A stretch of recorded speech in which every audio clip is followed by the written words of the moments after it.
Welcome to Beyond the Smile.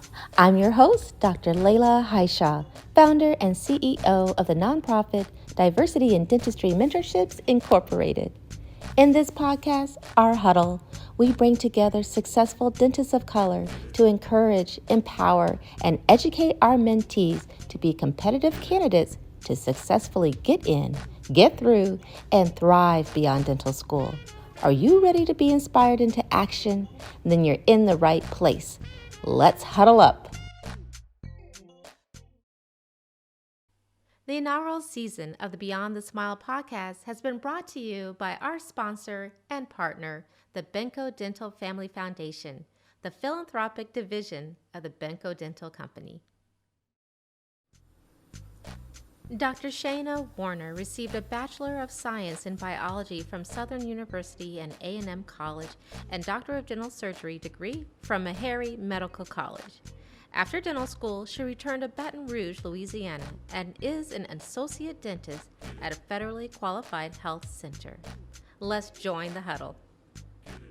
Welcome, everyone. This is the Beyond the Smile podcast. It's the huddle that we bring together our diversity in dentistry mentorship, our mentees from our nonprofit, the mentorship program, that is really working to strengthen the diversity pathway from middle school to dental school. I am the founder of the nonprofit, Dr. Layla Haisha, and I'm so excited to introduce to you my colleague, Dr. Shanna Warner, who hails from Baton Rouge, Louisiana. So welcome to the podcast. Thank you so much. Thank you for having me. Absolutely. Well, I saw what you were doing by having mentees coming into your office and your practice and knowing the value of really closing that gap. We all know the percentage of Blacks in our profession. 3.8 is barely going up, still below 4%. And we really want to close that gap so we can reach parity in our dental workforce, because we know how it is affecting just the access to care and overall optimal oral health outcomes. So I appreciate you doing the work and joining the fight. You're one of those mentors for the movement. But just, if you don't mind, just share a little bit more background. I know I can tell everybody that you are HBCU grad through and through, right? Yes, Undergraduate yes. Southern and a Meharry Medical College School of Dental graduate. So I'll let you share more about that and your pathway. So yes, I am a very proud grad of Southern and Meharry, and also supporter financially, physically, whatever I can do for my universities. I am a contributor, but I am a general dentist in Baton Rouge. I work at an FQHC. Been there now for quite a few years. They're trying to keep me for quite a few more, and we'll see how that works out. But I've been a dentist now. I graduated from Meharry in 2009. So I've worked in a lot of different populations. But for the most part, most of my patients in the makeup, they've always looked like me. I have a servant heart, so I enjoy the financial part of dentistry, but more so than anything, I've enjoyed being able to be someone who educates my community, being able to help them any way that I can. So it has led me to being where I am now, and pretty much everywhere that I've worked so far in life. So truly feel like I was placed at each of those places. Well, absolutely. And I didn't share earlier, my nephew, my nieces, my brother-in-law are all in Baton Rouge right now. Oh, Yeah, really? yeah, Okay. well, I'm from Kansas City. But yes, my brother and sister-in-law are in Baton Rouge, and she went to Southern, so she's like, well, I know, right? I can't wait. Yeah, we got to connect. So tell, and not everyone, especially some of our pre-dental students and those still exploring dentistry, know about FQHC. Can you share a little bit more about what that is and how it serves the population? So an FQHC actually is an acronym, stands for Federally Qualified Health Center. And basically we get grants from the federal government to offset costs for the uninsured, underinsured. Basically, we are able to provide a sliding scale fee. So most procedures are at significantly reduced costs based on those grants that we receive from the government. And my particular FQHC is pretty much a one-stop shop. We offer it all: medical, dental, behavioral health, podiatry, peds. We have it all pretty much. And if we don't have it, our CEO is focused on getting it. And so we do try to do work in tandem to make sure that we're treating the whole patient. We work with our medical providers, to make sure that, if I see someone who has high blood pressure or just notice different things inside the mouth that don't look right, referring them to them, and, they're doing the same on their end, because most of them have not had insurance or, don't have the financial means for it. They're not going to primary care, on that regular schedule like they should. So we do try to provide the best care at a reasonable cost. And like I said, we pretty much work in tandem, trying to make sure we're treating the whole patient. So it's been rewarding. I had a patient within the past few weeks, really high elevated blood pressure, and she was very upset with me because I wouldn't do the extractions that day, but educated her on why we couldn't do it, but also the risk of what could happen if the elevated blood pressure remained. Brought in one of the providers, they counseled with and tried to get her to come follow up with them for more treatment and to get on medications, and she did not. She had a stroke the next week. Oh my goodness. Actually. And so that was very disappointing. She's doing well now, but in that sense, she did not listen, but her husband called to thank me for, at least trying to educate and get her the help that she needed. And I've since talked to her. She sent me a nice little Bible, just to thank me. But you're like her angel. I mean, can you imagine if you did the extraction? But I felt so bad, like I said, she was very upset at the moment because, of course, she came in pain and she wanted what she wanted at that moment. And I tried to, educate her on that and get someone else in to provide some treatment. And, I felt bad that happened like that. But thankful that she is okay. And, she's now on track to, getting the meds that she needs and changing her lifestyle, diet, and with exercise. So that's one of the stories where, it goes kind of well, but, then there are some that don't go as well. Right. But being able to be in that environment where we can work together and, try to counsel them and give them the best health care.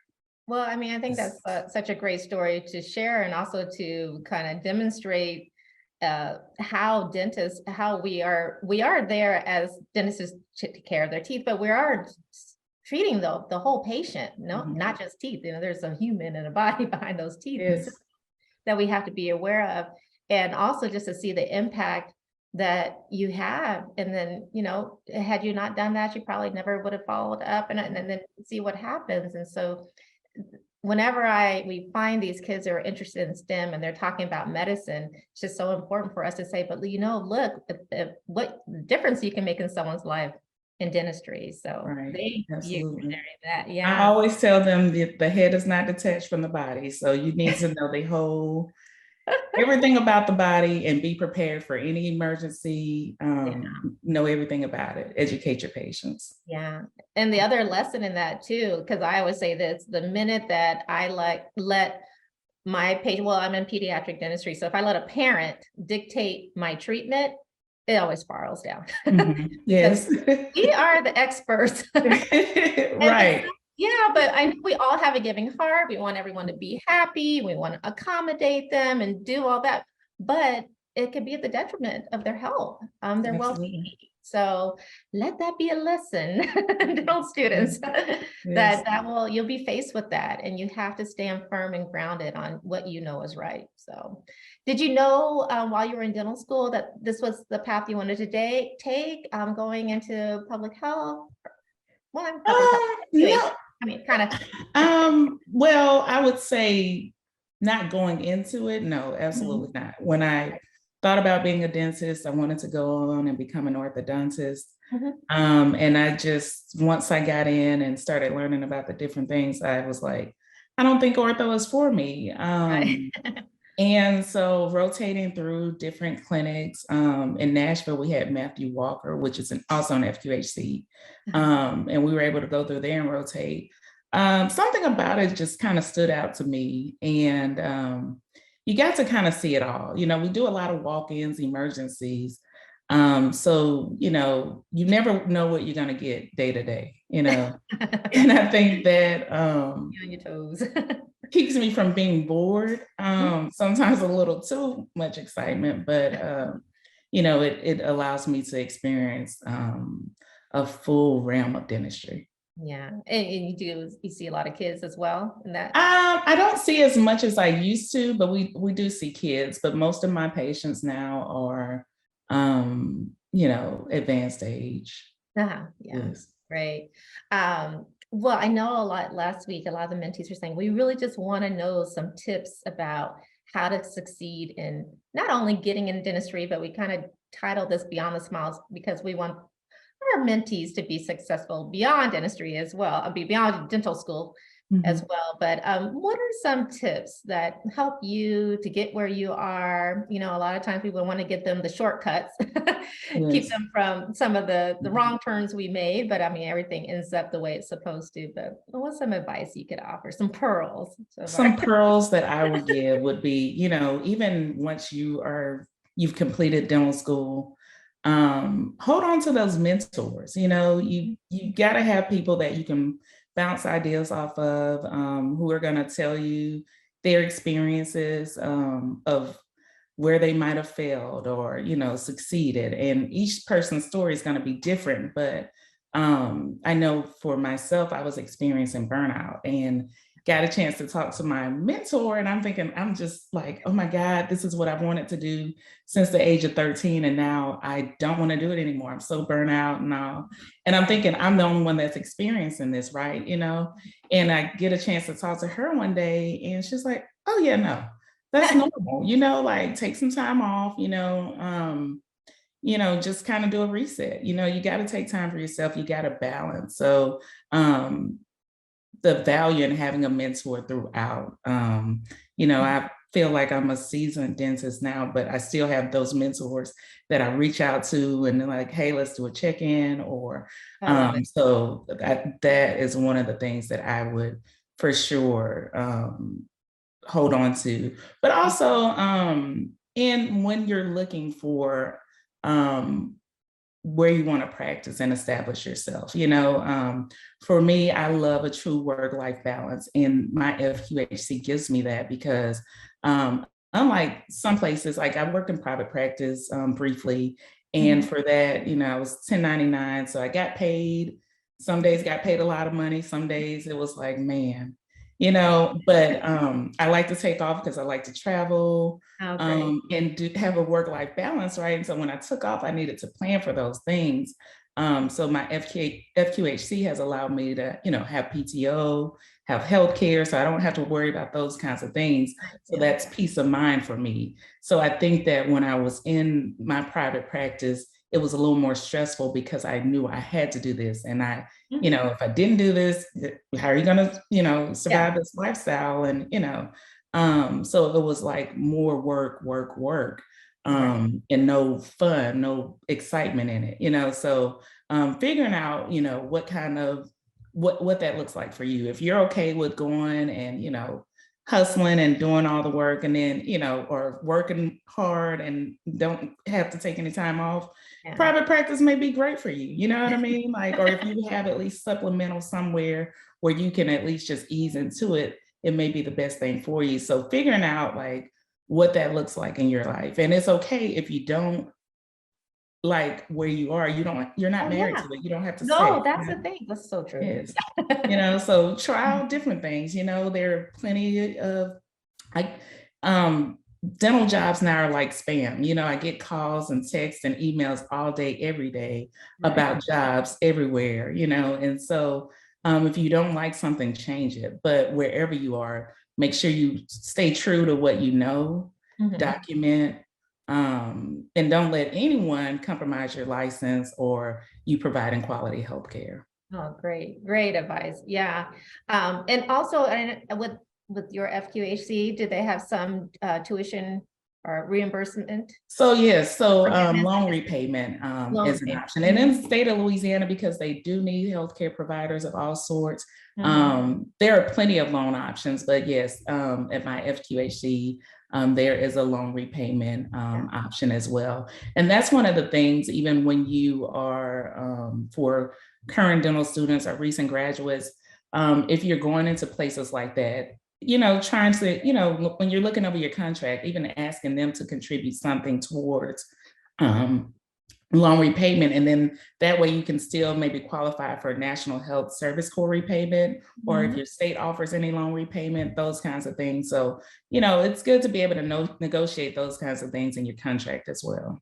Well, thanks for sharing that, because I don't think a lot of people realize how much power we have in negotiating.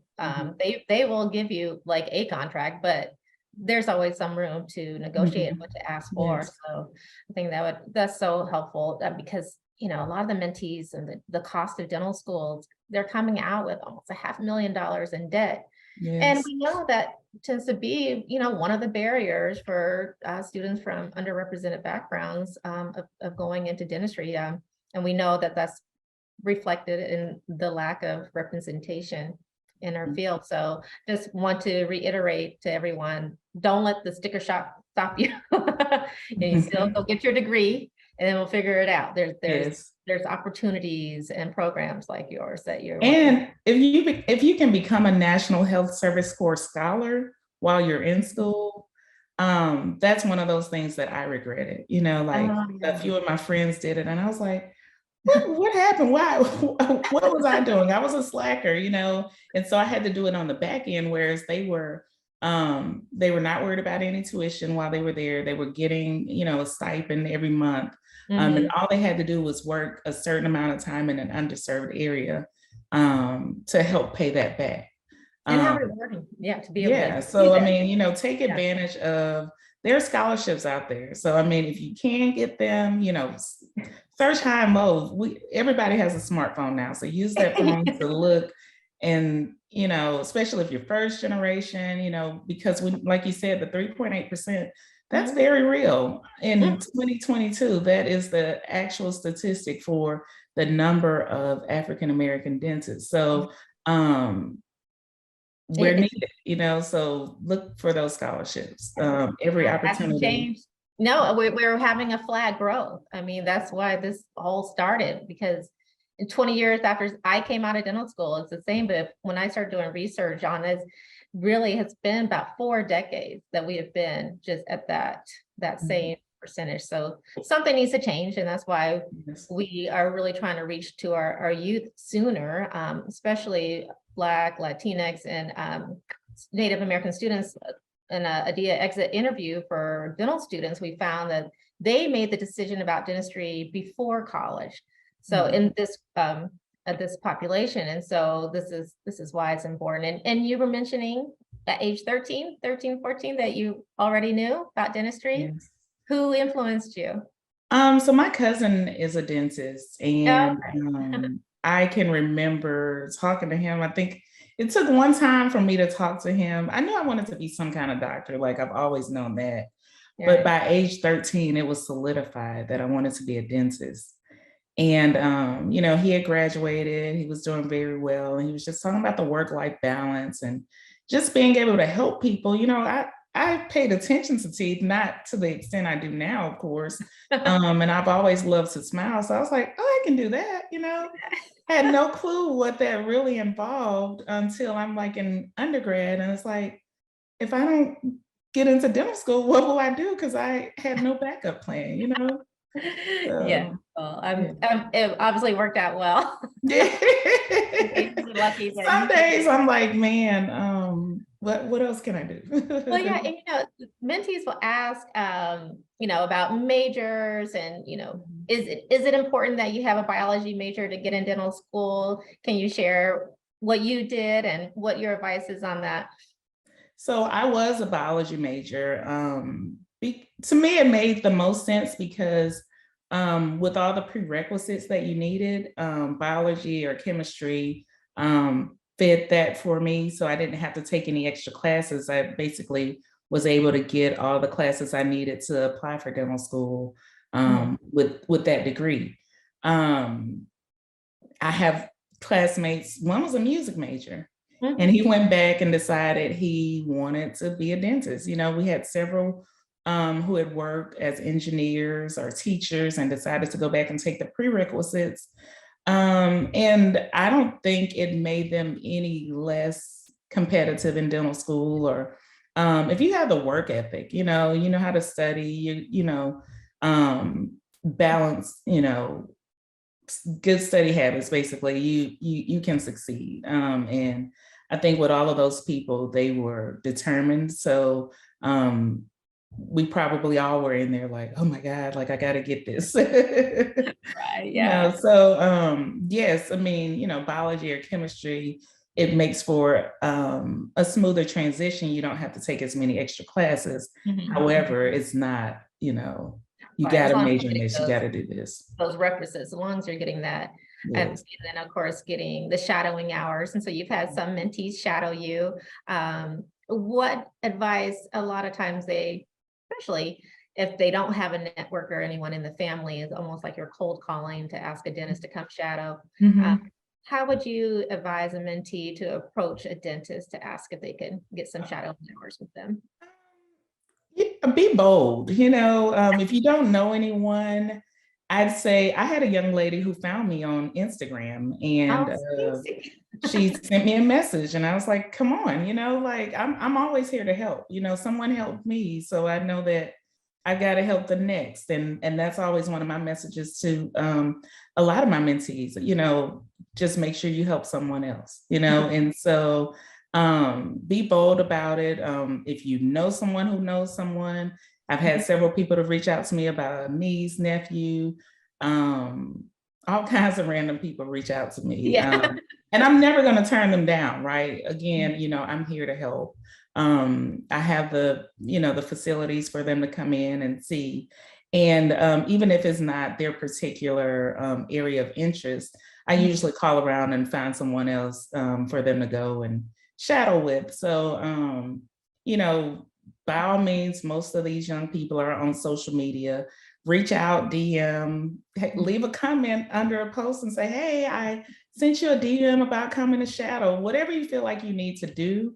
Call offices. If you don't have a direct contact with someone, call an office and say, hi, and introduce yourself and just let them know, or stop by one day.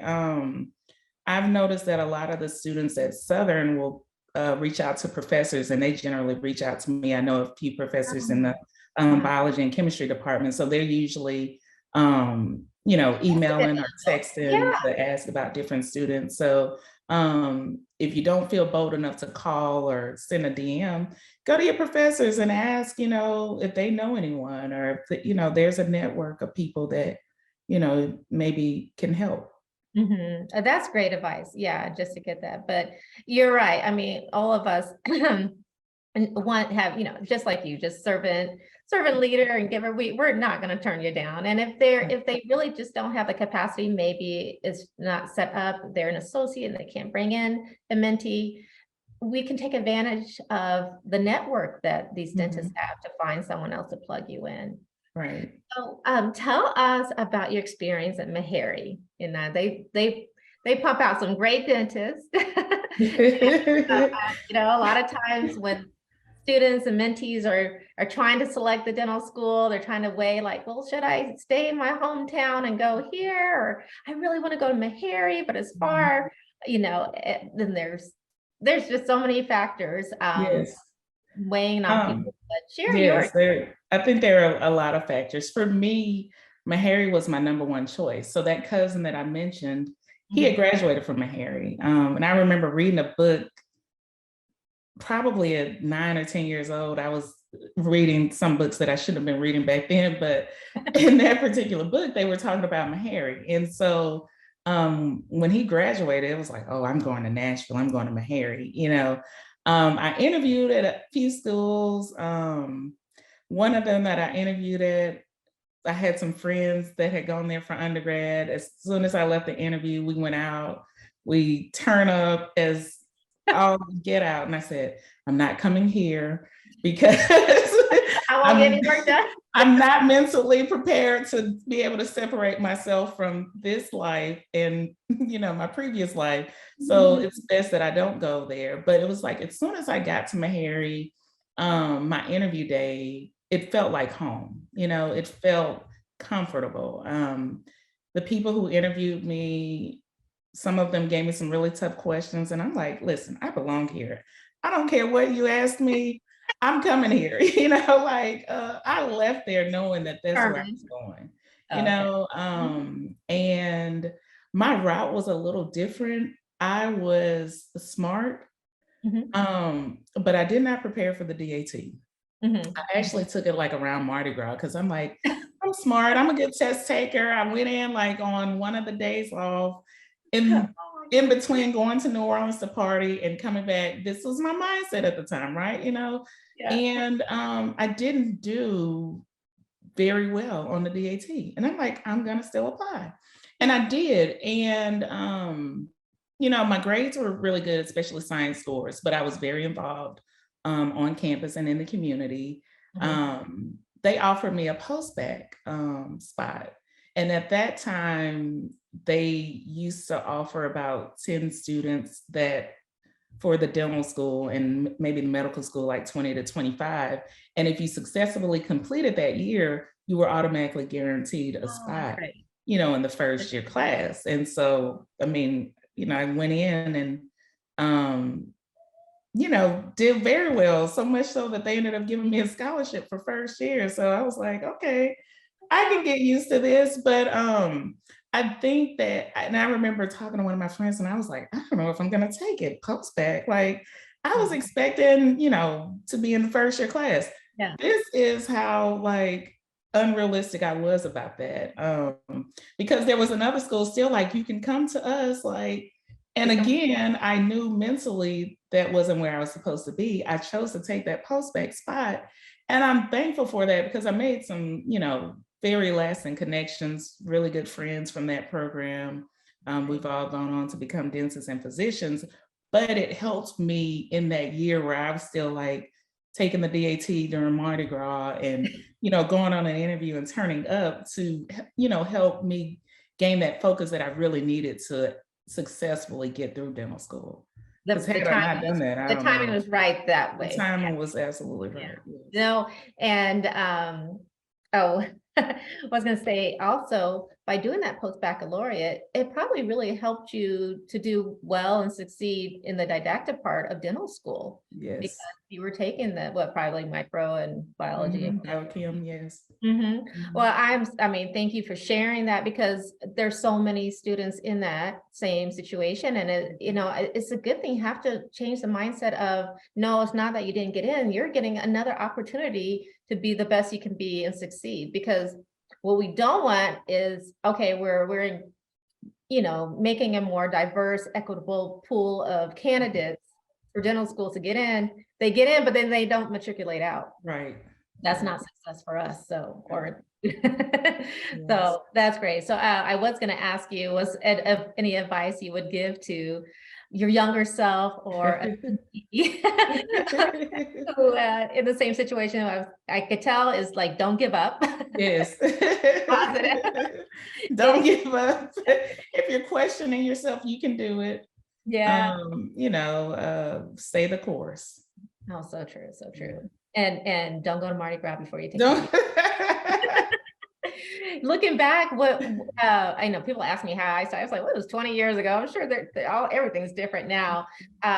Did you do a course or would you have done a course now or a booklet? Oh, yes, absolutely. Looking back on it, I absolutely would have done a course. And during that post-baccalaureate program, we did get a course. And so I got a true competitive score that I was like, oh, I'll get that. I'm smart. I'm a good test taker.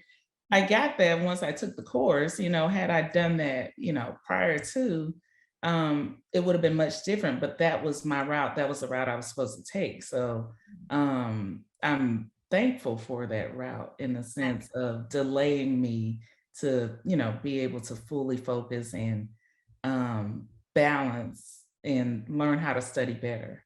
Absolutely. And Yes. see, this is why I'm wanting to bring dentists in it. I mean, these stories of resilience and Mhm. perseverance just shows that if we did, of course, you can too, Mhm. but that it is possible. And it's just, the rewards are so much greater once you get on to the other side Yes. and make it like the I have story. a few students now who are who've gone on to do different master's programs and now are applying to dental school. And some of them, I didn't have to tell them, they would call me a mentor. I Uh, don't even think I had to tell them that. They sought those programs out, to become better students. One is graduating, I think this week. One graduated back in May, but they're all getting ready to apply for dental school or have submitted. I think I've submitted recommendations for 3 people this year. Yes. yeah, yeah. Decision day is coming up this Yes. week, like the Mhm. 15th or somewhere around there. But what mentees don't, well, before someone gets a mentor, let's say a pre-dental student, they don't have a mentor, you're missing out on so much when you're saying that you were writing recommendation letters. Those weigh heavily. I know for a Yes. fact that it does. And you don't want to just have a kind of a casual relationship with someone and ask them for a recommendation, because it's not going to be strong or moving or persuasive at all. And in these relationships, as a mentor and a mentee, it's not just kind of transactional, like, how am I going to get in? It's really Mhm. knowing the student, meeting them where they are, and just really helping them so that they can develop not only their study skills, but their personal development too. So they Right. can be strong. Yes. And my letters are very personalized. So, Yeah, those yeah. stand out. Those stand out. Yes. And I keep they doing. all do. I mean, I don't have to do much because they, like I said, they are very eager. So, Mhm. Yeah. yeah. Oh, great. So prepare, get a mentor, Mhm. Yes. study hard. Yes. You mentioned you love traveling. Is there anything else that brings you joy beyond dentistry that keeps that balance, that harmony? I always say there's no true work-life balance, but more of a harmony. I'm a football lover of Southern University football. I Yeah. prefer them winning, as well as the New Orleans Saints. I also prefer them For them winning. winning.